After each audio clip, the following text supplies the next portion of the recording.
Thank you and welcome to our March 15th, 2022, 2 o'clock commissioners meeting. Let the record reflect that all three commissioners are present, our executive management team, and I'm also joined by Scott Chesney, our planning director, we're going to start off with a brief presentation from Scott regarding item number 1 on today's agenda. Are there any other items that my two commissioners would like to take separately? Seeing nobody say that, I think we're all good to go, and we will take a quick presentation from Mr. Chesney. Thank you, Madam Chair. We've got a couple of slides to share with you. This is related to our briefing last week on the Planning Commission recommendation to advance this year's group of comp plan amendments through the initiation process that the board takes. The Planning Commission recommended 7 of the 9 applications for initiation. 1 was not recommended because the current settlement agreement we have prohibits us from expanding what are called landmarks or local areas of more intense rural development. And so that one is just simply untimely. There's no judgment of whether it was adequate. It's just we don't have the legal ability to handle that. The second one that was not recommended is a proposal. Next slide, please. A proposal to convert or rezone, replan some heavy industrial land south of Bonneville Power, south of the Kaiser project, into a regional commercial use that would allow residential, commercial, and then other non-industrial uses. The Planning Commission did not send this one forward. And the reason we're back today is to ask whether we didn't have a clear consensus from last week's briefing, whether the commissioners wanted to consider adding this to the initiation process in reflecting the Planning Commission's otherwise decision. So we briefed on this last time. There's really nothing has changed on it. We're simply wondering whether or not the commissioners would consider adding it to the list. Any questions or comments from my fellow commissioners?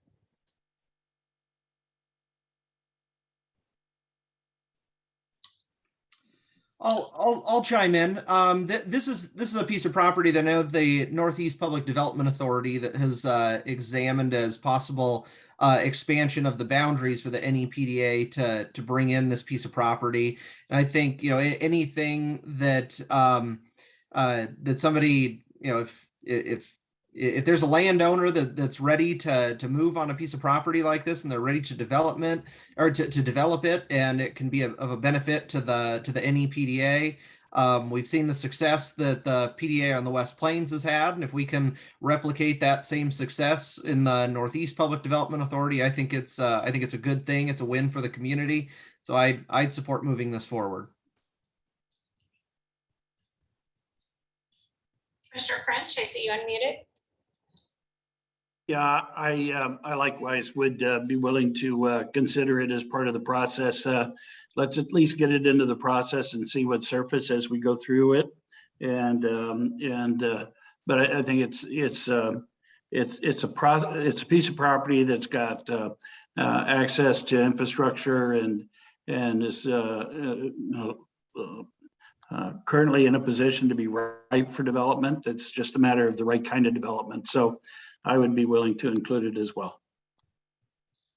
Okay, and there's 2 commissioners that are willing to include it, so we will move it forward with the with this resolution. Very good. Thank you. Thank you, commissioners. Okay, with that, I will look to my fellow commissioners for a motion.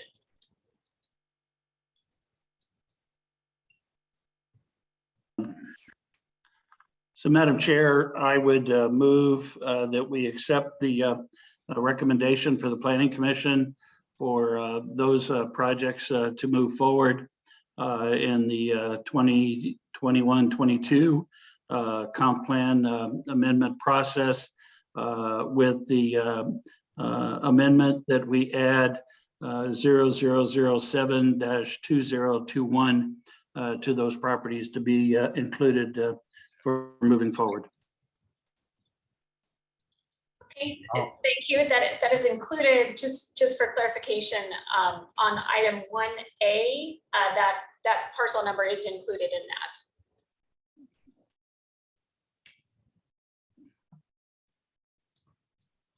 Okay, I will second that motion then, if it's as stated on the agenda then, if that's what you're saying. You could, as far as you could do that, you could also simply pass the consent agenda as a whole. Yes, so yes, it is included in item 1A. So I have a motion and a second for item 1A as presented on today's agenda. All those in favor, please signify by saying aye. Aye. Aye. Aye, motion passes unanimously. I will look to my fellow commissioners for a motion on the rest of the consent agenda. Madam Chair, I would move that the balance of the consent agenda be approved as presented, including all the sub items appearing under 2.3. I will second the motion. Good, thank you. I have a motion and a second to approve items number 2, 3, and all sub items as presented on today's agenda. Any further discussion? Seeing none, all those in favor, please signify by saying aye. Aye. Aye. Aye, motion passes unanimously. Thank you very much. That takes care of our 2 o'clock consent agenda. Let's see, so there's miscellaneous items. So Scott, all right, I see there's a OPMA on in-person meetings here as a miscellaneous. I don't know who is requesting that. I believe Commissioner Kearns wanted to discuss that. Yeah, it's just I was just wondering where we're at. I mean, now that the mask mandate has been removed, and I believe Ron had looked into it on MRSC, and I believe we can go back to fully in person if we would like. I think we are still required to have a virtual option for the public if they wish to call in or Zoom in. But I think we're to the point now where if we choose, 2 or more of us can be in a room and the public can be there with us. I mean, I see Mark turned on his, I'll ask Mark to chime in, but I know we still don't have the hearing room, but when we're in the conference room, I think from what I understand, we can extend that invitation to the public to return in person. That's absolutely correct. So I think, is there a way that we break the first week of April? That I think at that point in time is, because I think we want to make sure that we have enough room for the public to be able to come in. I'd be happy to do it at that point, or if we want to do it sooner, that's, I guess, up to you guys. Yeah, I mean, I think we'd only be doing it in the conference room because, like I said, we don't have access to an operating hearing room yet. But I mean, I think we still have the same, the same space and the same layout we did, pre-COVID with the conference room. And, I mean, I know we're very, very exciting with everything we cover there, we're sort of the most exciting thing in town nobody knows about, but I don't really think we had any space constraints pre-COVID there. So I mean, I don't know if anybody has any options on, seating arrangements or shifting anything in there that can help accommodate. I mean, we've got the space we've got, so I don't know. I don't know if anybody has any ideas around that. I mean, I don't believe, based on what I saw in MRSC, that we're required to social distance anymore. I think it's just, we can kind of go back to where we were pre-COVID in the conference room. But I mean, if you have ideas or anything you'd like to implement, I'm willing to discuss it. Okay, Commissioner French. So as I look at the list of attendees for the meeting today, we've got 29 people that are participants, not including who you already have in the room. So we're going to exhaust the room fairly quickly in terms of seating capacity. But one idea would be to identify what we can put in the room comfortably what we want in the room from a staff perspective, and then whatever seats are available, make those available to the public, first come, first serve. You know, they can call up Gina or send Gina an email saying, I'd like to be attending in person. And once we exhaust that, then everybody else has got to participate by Zoom. And that way we can accommodate those that want to attend in person and those that want to continue to do it virtually. But we've got a structure so that we don't have 100 people show up trying to fit into that conference room. That would be one way to deal with it. Yeah, but I mean, and we still, I mean, we're still required to have a virtual option. So I mean, so I mean, what will essentially be hybrid. I think we're required to be hybrid to some extent. And I mean, a lot of the folks here on Zoom are county employees. We can just tell them we encourage them to Zoom in. I mean, we can't push them away. We can't make them not come in person, but just if, you know, we would encourage to utilize Zoom if you can, but if you want to come in person, we're there. It's open. Okay, I didn't see who raised their hand first between Mark or Scott. So Mark, I'll let you go next. Thank you. My only concern, I believe there was something in the code about, or in the resolutions about having if our meeting room reached capacity, we had to have the ability for a second. So I want to look at that issue before we talk about what we do with people if we overfill. So just keep that aside. Thank you, Scott. So kind of on that vein too, what we could do is we'll take a look and see what we can comfortably fit in the meeting room. And then from a staff perspective, we can always, if there is more members of the public than we have seats for with all the staff, we can be very logistic driven so that we're only there, our staff's only there if they're presenting for something and they rotate out when they're done. So that way it allows for other seats to be utilized. So we'll be thoughtful around that process as well. Yeah, and Gina handed me a note saying that 33 people can fit in the conference room. I don't know that I'm comfortable with 33 people in the conference room at this point in time yet. I mean, that would be very full to have 33 people in here. So again, I mean, I think let's look into it, and I'm happy to move there. And I think, you know, definitely by, because we've got this weekend, next week, and then it's spring break week. So I'd be really happy to make sure we can have something figured out by then. Commissioner French?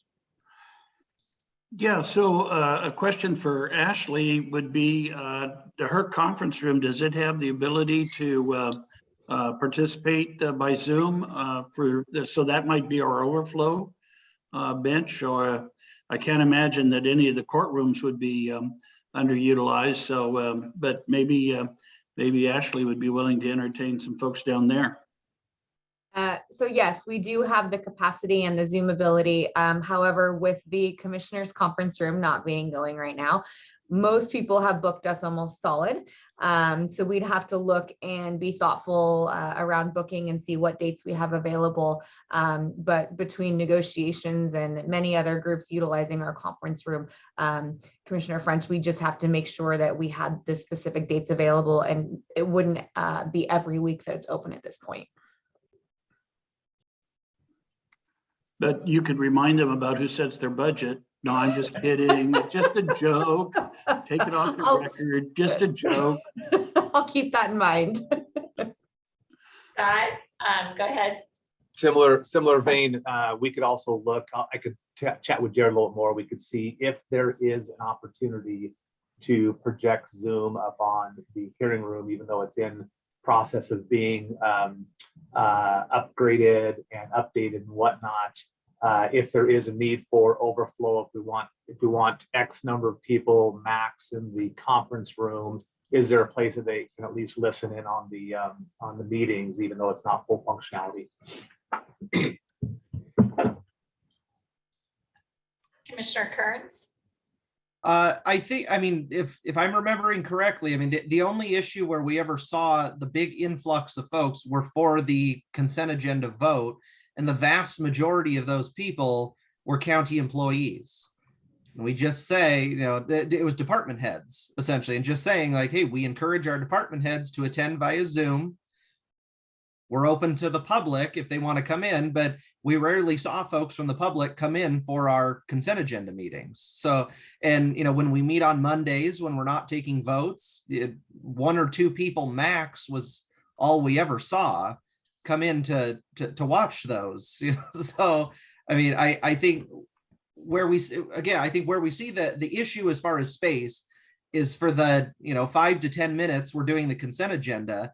Back when we were meeting in the hearing room, yeah, we'd get 50 people in there, 45 of them were county employees, and as soon as we took the vote on the consent agenda, they'd all stand up and walk out of the room. So and we're just left with a handful of people. So I don't really think, I don't know, I don't think this is a huge hill to climb here to figure this out. And I think if we just encourage folks to utilize Zoom, if they're county employees, I think that's the quickest way to fix this and get us back open to the public for our meetings.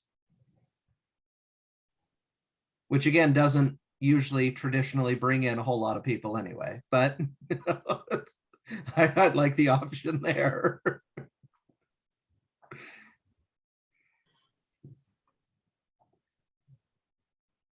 Like I said, I just want to make sure we've looked through all the options as we do this. So, I mean, I'm happy. I know I will be gone and zooming in myself the not next week, but the following week.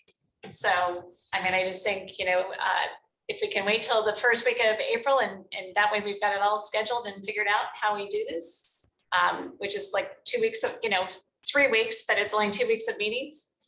I'm good to go with that. Yeah.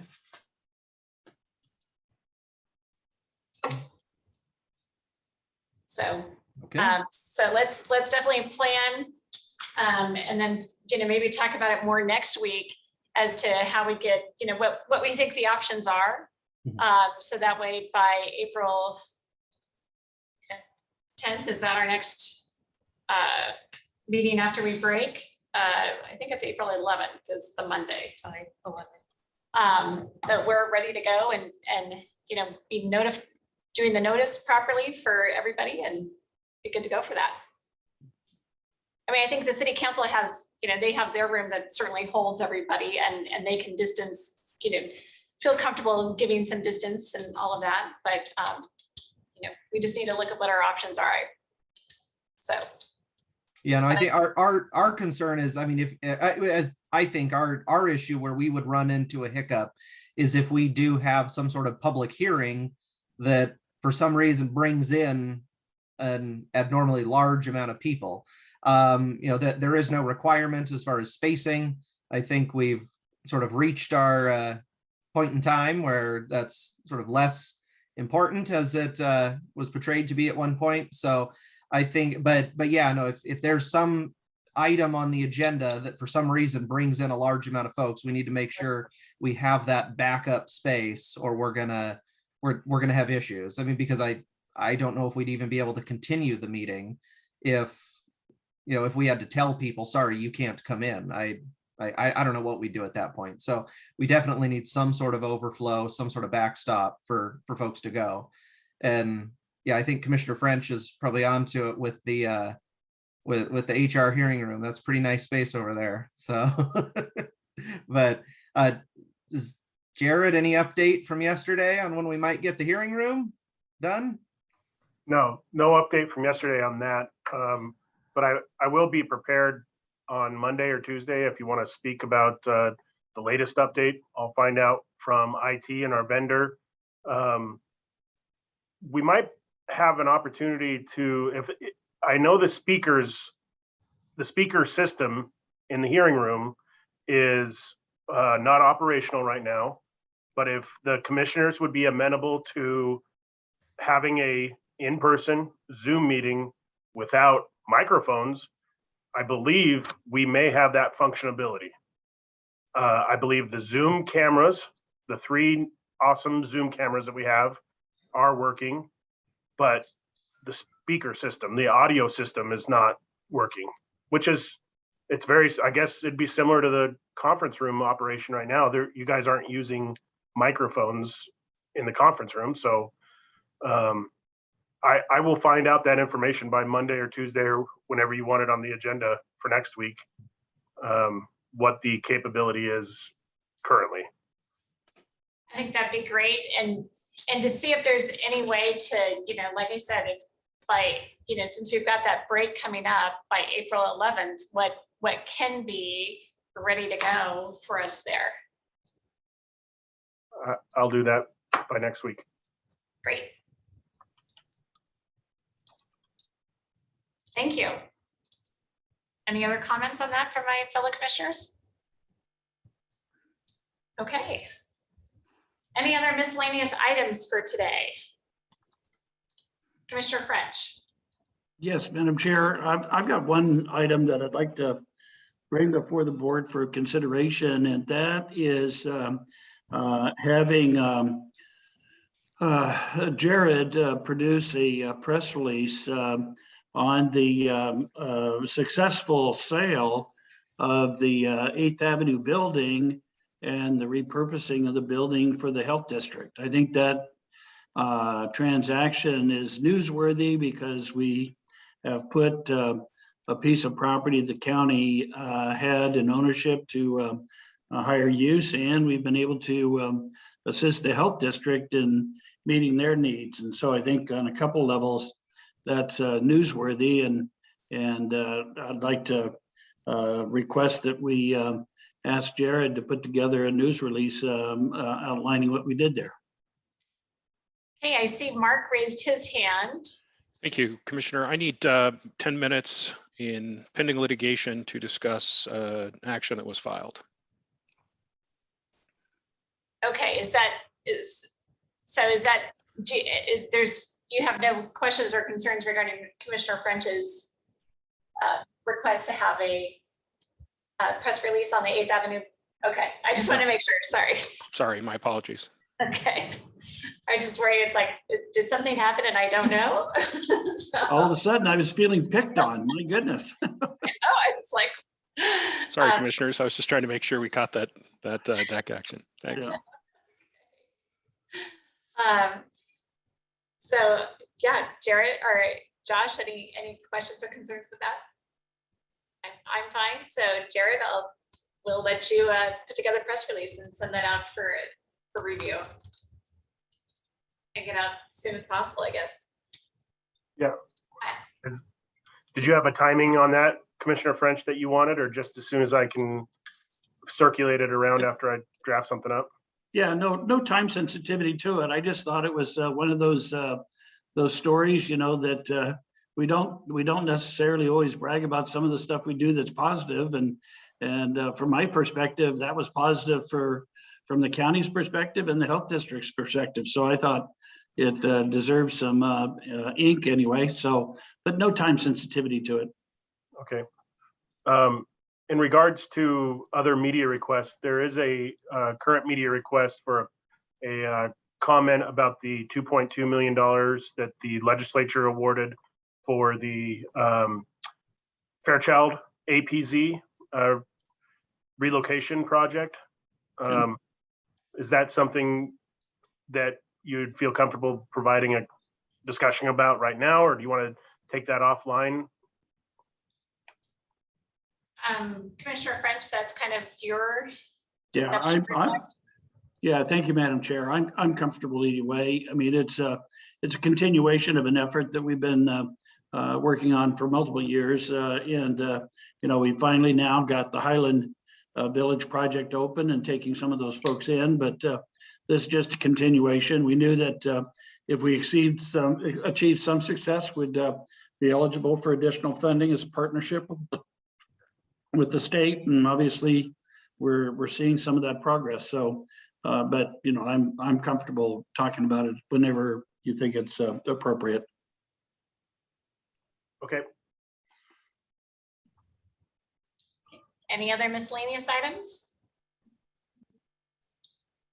Okay, I know we have 3 executive sessions, it looks like. So we have Mr. Chesney and Jessica Pilgrim on pending potential. Well, I guess I'm going to let you state what the purpose is. It is for pending litigation related to past actions. Okay. And how long do you think that will be? 15 to 20 minutes. Okay. I'm gonna say 20 minutes just to be safe. And then I know the sheriff is going to be coming in to continue our discussion that we had yesterday that was on review of performance of public employee. If, correct me, Ashley, okay? And how long do we think that's going to be? Let's go with 20 minutes, please. Okay, and then Mr. McLean, 10 minutes, please, on pending litigation. 10 minutes on pending litigation, so anticipate being in for 30 minutes. After that, then we will adjourn for the day as we don't have it. I'm assuming there's no action that we're taking after any of those three. I don't anticipate action, but I thought I heard 20 for Mr. Chesney, 20 for the sheriff, and 10 for us. So 50, 50. sorry, No thank you. worries. Mhm. I was just looking at the last two as I was adding. So 50 minutes, we don't anticipate any action coming out, so then we will adjourn for the day at that point in time. And if we do extend, I will let the clerk of the board know so that way she can note that for the record. So for the first one, we'll have all three commissioners, our executive management team, Scott Chesney and Jessica Pilgrim, as well as Mark McLean, our civil attorney.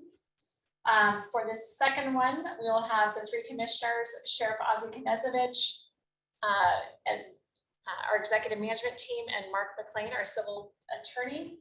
And then for the third one, Mark, I'm assuming the three commissioners and our executive management team and you. That should do it. Okay, very good. So it is now 2:30. We anticipate to be in for 50 minutes, and then we will adjourn at the end of the day for that, at that point. Thank you, and we will see you all next week.